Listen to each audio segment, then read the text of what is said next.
Today we're here with a founding father of the CNMI, Senator Pete A.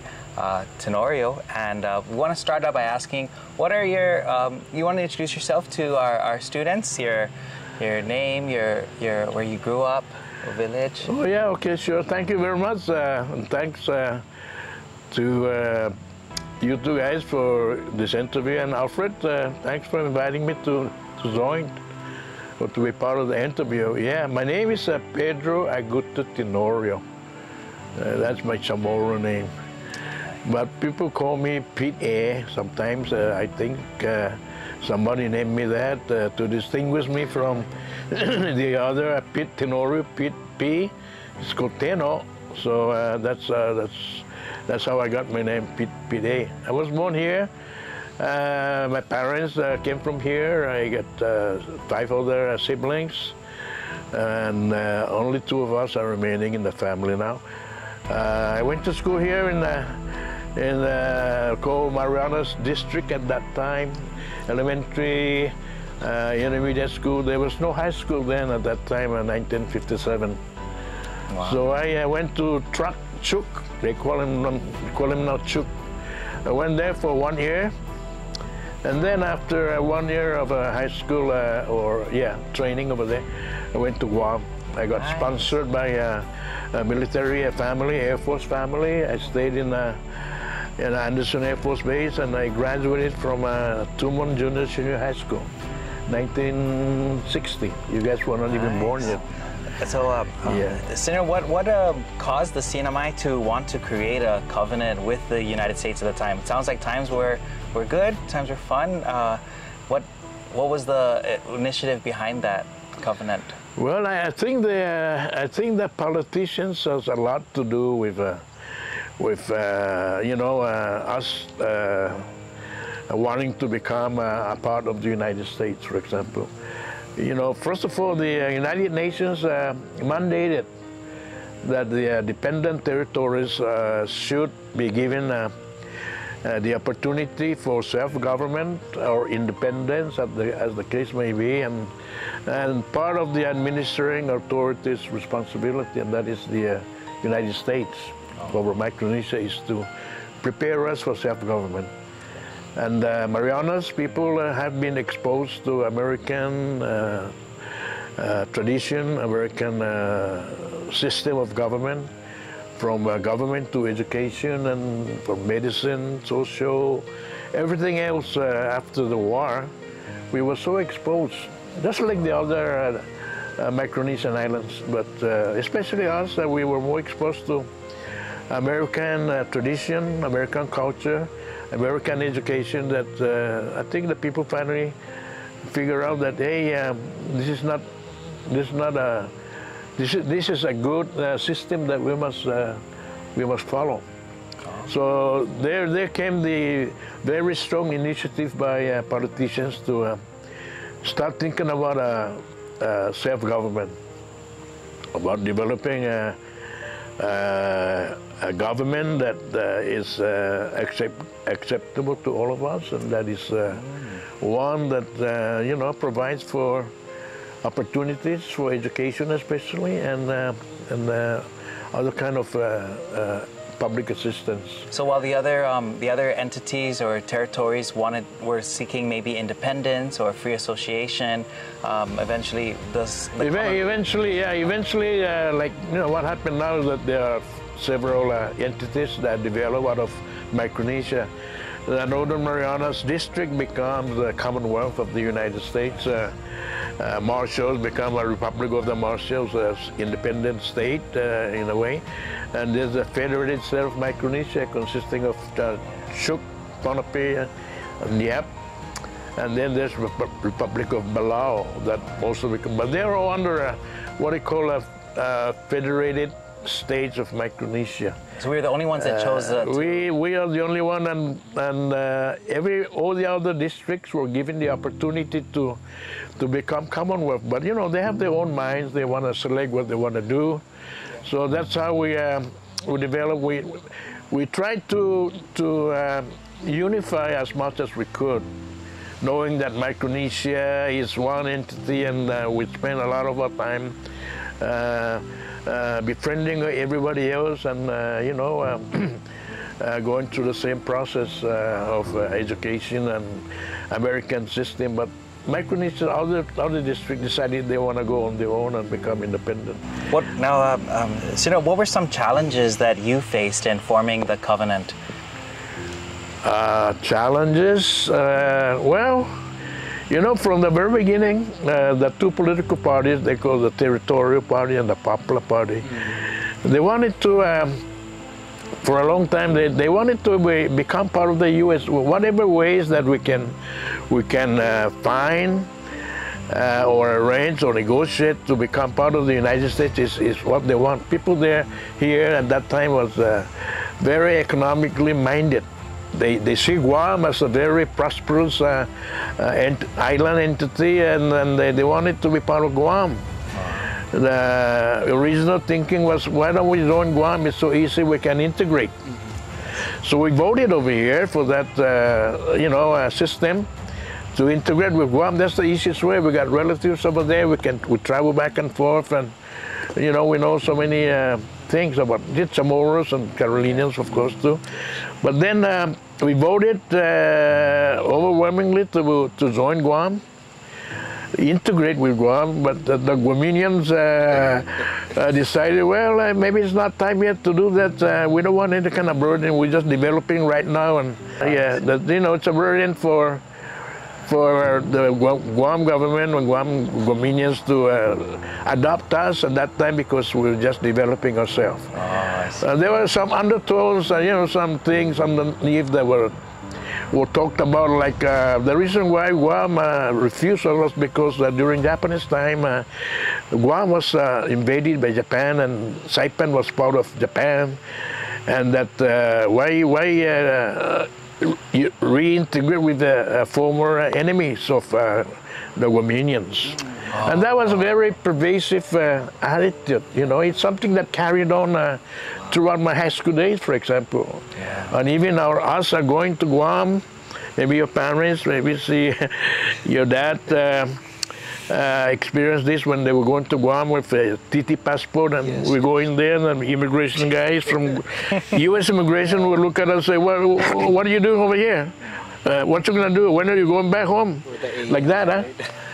And you know, that this is, I'm thinking Abel probably experienced this as well, Benjamin, and even the mayors of Prudential and everybody. We had this experience that was quite common. So but you know, but then the Guaminians, the Guam people voted against us. So, you know, we kind of suspended into a quandary of what to do. What do we do next? Do we stay with Micronesia, which was being pushed by the Carolinian community here? Okay. Or do they belong to the Territorial Party? But the Territorial Party as a whole wanted that direct integration with the U.S. Wow. and not with Guam. You see? So it was the Territorial Party that eventually became the Republican Party that was the initiator of direct negotiation. But then the other party, the Popular Party, decided to endorse that concept, because you know, there's no other choice but to go directly. And that's how the Marianas Political Status Commission was formulated. Thank you for that. Wow. Okay. I didn't know, and I'm sure our viewers, you know, are happy to hear that too. All the back and forth, right? It's good. So the challenges, those are big challenges here in our own islands, right? What to do with Guam or with each other, with different groups. Yeah. We actually thought that maybe that the most feasible way was to join Guam. Guam is, or the people there are already American citizens, and they have their own American system of government, legislature, and then they have the governor. So when the CNMI came together, and I have a photo here of it, and I guess signed the covenant here in Saipan, right? Yeah. Here at Mount Carmel School Gymnasium. Yeah, well, I was there signing it too. I don't know who was there. Yeah, I was on the table signing the covenant. Any challenges that you faced with the United States afterwards, getting it passed through the federal level? Well, some of the challenges, like for example, the U.S. in the beginning, they wanted to take over Tinian. They wanted to relocate the people to Saipan and every place. They want to take Tinian and lease it for permanently for military use. And of course, that's a ridiculous proposal, so we turned it down very quickly. Thank you for that. Wow. And then we talk about also the land alienation provision. We were, also concerned about losing land, like we see examples of those happening in Hawaii and Guam. So we decided we want to have a protection under the covenant for land, native land ownership. So the Constitution wasn't in the works at that time, but there were already ideas that were being talked about and wanted during the covenant. Kind of developing concept. Constitution foundation was the covenant. So I also have another photo here. That was a historic photo. It is. Here's the most famous one that we always use when we celebrate Covenant Day. I was gonna cut out of that picture here because I was right behind this guy. Oh no! I was right behind this guy next to OT. On the behind, it was too small, huh? So they didn't go. It didn't show me, but there was kind of funny incident that happened over there. You were there too, okay. I was there, but I was on this side over there. Wow, okay. They cut it off. We need to, we print. Okay. Yeah. But what was your? How did you feel the moment the covenant was being signed after? Oh man, that was the most moving situation at that time, because I knew that the work that we did on behalf of our people is finally to be consummated in the form of the President of the United States, Gerald Ford, signing a joint resolution passed by Congress called H.R. 549, the covenant to establish the Commonwealth. And I was there when witnessing the signing by our friend Gerald Ford, the president. A friend. So it was a interesting, very moving and interesting event at that time. So you don't have to answer this question, but I'm curious. So after a big signing like this, the covenant, how did you guys celebrate? Did you guys go to a restaurant? Did you go to believe it or not, I don't even remember. I was so punch drunk with the signing of the covenant that I don't even remember the other event that took place afterward were afterthoughts. Wow. Something that you don't want to remember because this is something that should stick in your mind. So I didn't even remember whether we had lunch or dinner. That is very. But this was, I think, during mid-afternoon when it was signed, and honestly, I don't remember where we went afterward. Just the feeling was overwhelming. Oh yeah, it was so overwhelming. You're punch drunk. Punch drunk. So how about returning back home with the team? How's everybody feeling? Did you come back like heroes? Well, I guess with Ed and I, this is Ed over here. Most of this, the OT Moore there. Who's that? There's Ben Santos, and I think Howard Williams was back here. Manny Sablan, I see Manny over there maybe. Right behind Oli? And this one was, I don't remember. Is this And this a U.S. guy, no, maybe, I don't know who this is. One of the senators, a congressman. But this was at the White House. This was in the White House? Yeah, in the White House. It's a very historic picture. Yes. And one of the senators from Hawaii was a very supportive of our covenant. That's Hiram Fong. I'm glad to see that even at the very first day of our relationship that Guam and Hawaii are with us, our sister. Oh, yeah. Well, but Mr. Wamput, in the beginning, he was having second thoughts because you know how it is. And he was a member of the Insular Affairs, Interior Subcommittee on Insular Affairs. The chairman was Philip Burton, a good friend from California. Wow. But in the beginning, my good friend Tony Wamput was not too enthused with the covenant that created the Commonwealth for the Northern Marianas, and why not Guam? He said Guam should be given the same privilege. Phil, what do you think? All right, because it was a better arrangement. Yeah. Wow. You see, one of the arrangements that was made exceptional that Guam doesn't have is the SSI, and that's very important, Social Security Supplemental. Social Security. Wow. That's why we're receiving. Guam doesn't have that. Even up to now, they're fighting to get it, but they can get it. But you know, we put it in the covenant. We make sure that it's in the covenant because we have a lot of people here that are, you know, they don't have enough income, and they are, you know, some of them are handicapped and all these things. So SSI is for those kinds of citizens. Wow, I didn't know. Yeah, no properties, no income, taking care of themselves, no job, no nothing. So it's a supplemental compensation. It's called SSI. It's not Social Security, supplemental security income. Wow, we take those SS is Social Security, right? Retirement, but Guam doesn't have that, even up to now. Wow, after almost 50 years. Only the U.S. and the states have it, but not Guam. And Guam's still fighting for it. There's a lawsuit filed against the Congress, I think, or some kind of the delegate from Guam was pushing it, but they never could get it because, you know, some of the things that the mentality is like that for the representative of states, big states. Why did we give him this? So Kopita, at this moment of the interview, it's almost 50 years since the signing of the covenant.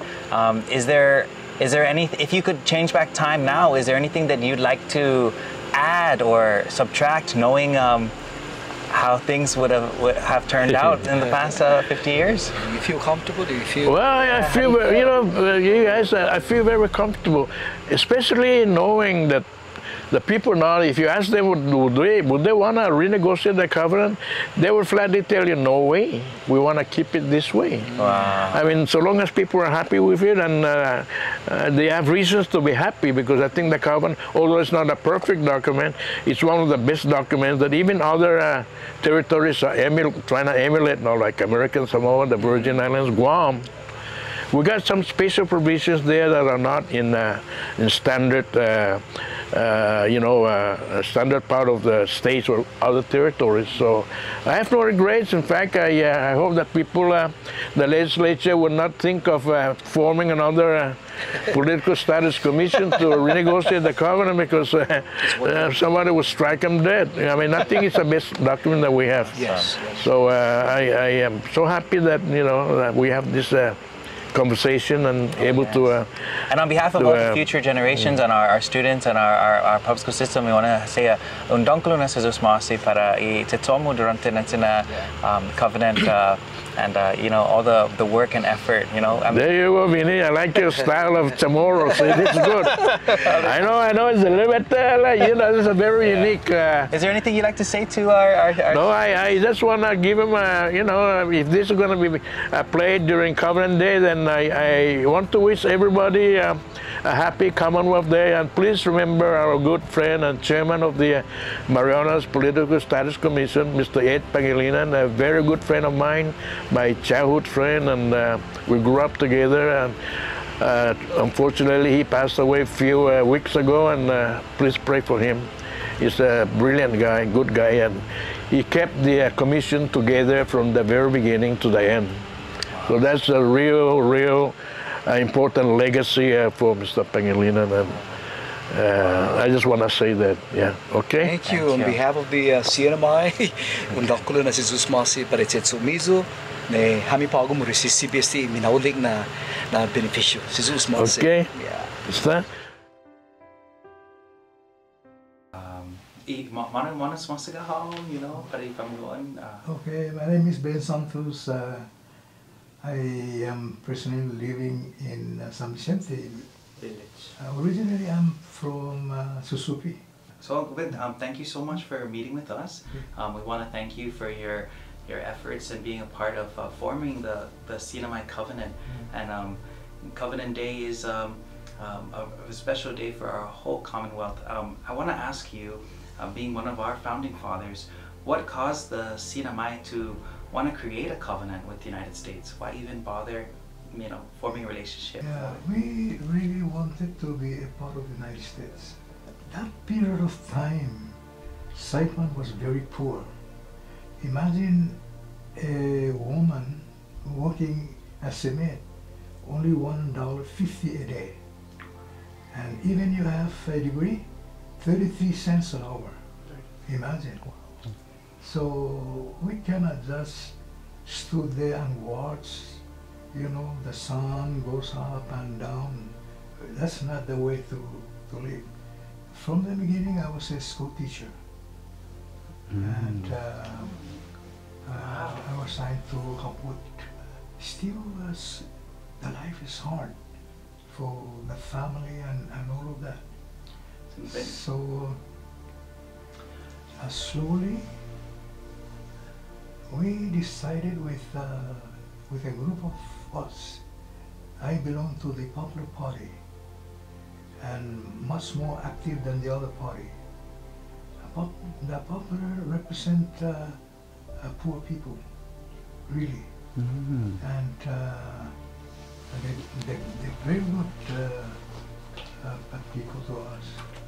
So we decided to organize and build a political group that we can move forward without fear, And fear was there.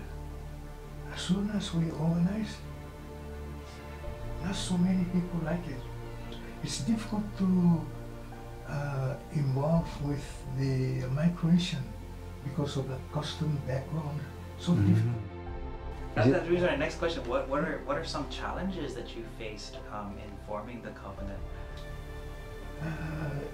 This is something new, and you are taking away some of the old-fashioned way, and many of them don't like it. There's nothing we can do because the new things is here. The U.S. is with us. The challenge here, the Carolinian don't like. They don't want to be under the covenant, or under the covenant. They don't like it. Did they ever say why? No, they don't talk about it. Oh, wow. Even tomorrow. Yeah. Even tomorrow we got the Popular Party, but then there's a division, a very strong division. How did you convince them to join your cause, or? There's some that we cannot convince.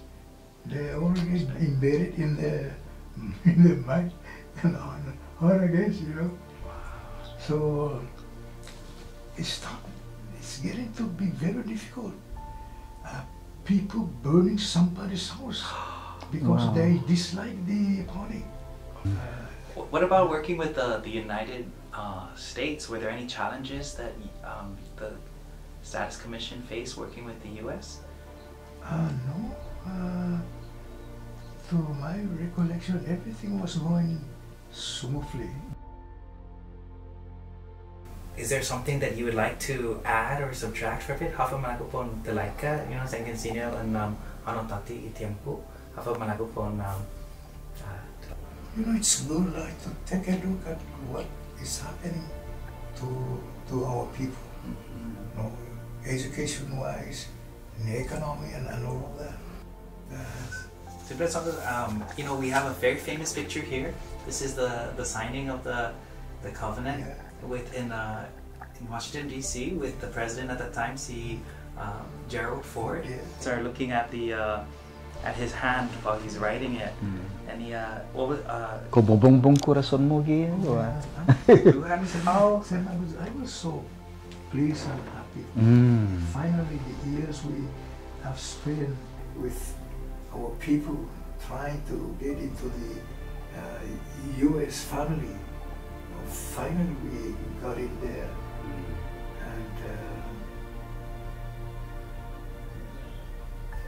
Well, it was thanks to you and your mission, the Mangatomo, that made it happen. So on behalf of the future generations, man. Jesus masi panatori me too, right? For this time.